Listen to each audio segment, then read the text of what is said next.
एक बार फिर स्वागत है आप सबका मार्केट दिस वीक के नए एडिशन में, जिसमें हम नज़र डालते हैं क्या हुआ पिछले सप्ताह भारतीय बाजारों में। तो एफआईआई यानी कि फॉरेन इंस्टीट्यूशनल इन्वेस्टर्स की तरफ से जारी पिछले कई हफ्तों की बिकवाली इस हफ्ते भी जारी रही। नए साल में छुट्टियों से लौटकर खुद को तरोताज़ा महसूस कर रहे हैं एफआईआई, और नए जोश से हर तरफ बिकवाली का कोहराम मचा रखा है। दयनीय हालत फिलहाल नजर आ रही है डीआईआईज यानी कि डोमेस्टिक इंस्टीट्यूशनल इन्वेस्टर्स जैसे कि म्यूचुअल फंड आदि की, जो बीते कई हफ्तों की तरह इस हफ्ते भी खरीदारी कर तो रहे हैं, मगर एफआईआई का सेलिंग प्रेशर ऐसा है कि मार्केट संभलने का नाम नहीं ले रहा। और इसी कारण सारे मेजर इंडाइसेस डीप करेक्शन दिखाते हुए नजर आ रहे हैं। Nifty 50, Nifty bank, Sensex, mid cap 100, small cap 100 अपने 200 दिनों के मूविंग एवरेज के नीचे पहुंच चुके हैं। देखना यह है कि इस महत्वपूर्ण लेवल पे संभल पाते हैं ये इंडाइसेस, या सारे मूविंग एवरेजेस अपनी दिशा दशा बुलिश से बदल कर बेरिश कर लेते हैं। आईटी और फार्मा इंडेक्स को छोड़कर लगभग सारे मेजर सेक्टोरल इंडाइसेस 200 दिनों के मूविंग एवरेज के नीचे ही चल रहे हैं। ऐसे में ऊपर की तरफ है सोना, चांदी, क्रूड ऑयल और नेचुरल गैस।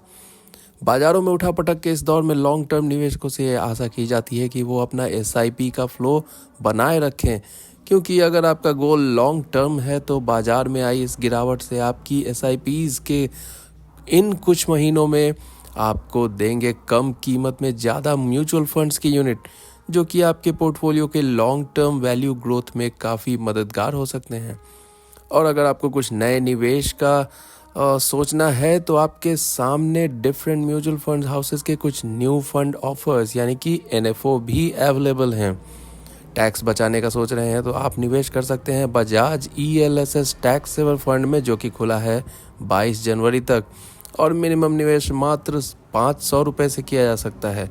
ध्यान रखने की बात यह है कि इस फंड में लॉक इन पीरियड 3 साल का है, यानी कि आप ट्रांजैक्शन डेट से 3 साल तक अपने पैसे नहीं निकाल सकते हैं।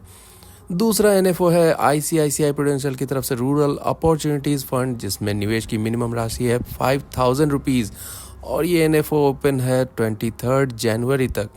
अगला फंड है Kotak Nifty small cap 250 index fund, जो कि खुला है 20 जनवरी तक, और इसमें आप निवेश कर सकते हैं मात्र 100 रुपये से लेकर।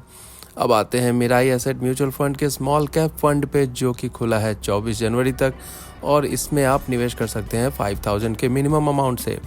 यदि आप इनमें से किसी भी म्यूचुअल फंड में या किसी और स्कीम में मेरे थ्रू निवेश करना चाहते हैं या उनके बारे में डिटेल्स जानना चाहते हैं तो आप संपर्क कर सकते हैं स्क्रीन पर दिखाए गए नंबर पे कॉल और व्हाट्सएप के द्वारा।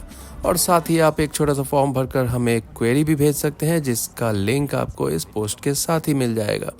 फॉर्म सबमिट करने के 24 घंटे के अंदर हम आपसे संपर्क करने की कोशिश करेंगे और आपकी क्वेरीज को रिजॉल्व करने का भरपूर प्रयास किया जाएगा। हमने एक डिटेल्ड वीडियो के द्वारा म्यूचुअल फंड को एक्सप्लेन करने का प्रयास भी किया है, जिसको देखने के लिए आप मेरे यूट्यूब चैनल @ऋषभ पे विजिट कर सकते हैं। हमेशा की तरह डिस्क्लेमर की सिक्योरिटी मार्केट और म्यूचुअल फंड्स में निवेश बाजार जोखिमों यानी कि मार्केट रिस्क के अधीन है। म्यूचुअल फंड्स के डॉक्यूमेंट्स को ध्यान से पढ़ें और बिना अपने वित्तीय सलाहकार यानी कि फाइनेंशियल एडवाइजर की सहायता के निवेश का कोई भी डिसीजन ना लें। तो मिलते हैं अगले हफ्ते फिर से, तब तक ख्याल रखिए अपना। Bye bye.